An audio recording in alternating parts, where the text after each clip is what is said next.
Next. Yan.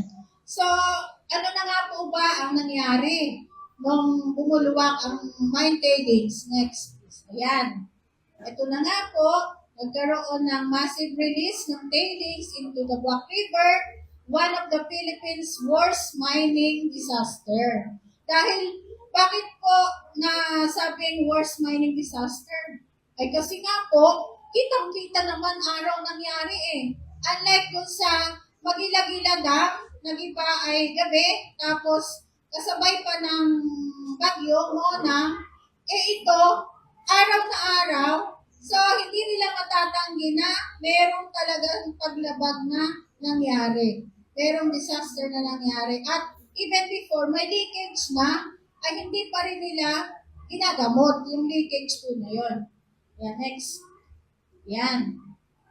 The March 24 disaster was declared as an environmental disaster by no less than the UN mission. Pumunta po yung United Nations officials during the time at dineclare po nila na yung mine spill po, yung Buwak River po ay biologically dead.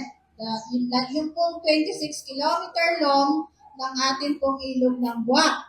Okay. Ayan, at nga po, dati po kasi ang Buwak River po ay doon nagtatanim ang mga farmers, yung tinatawag po dito sa atin ay kumba. Ang Buwak River po, yung stretch ng Buwak River po ay napaka-lusog.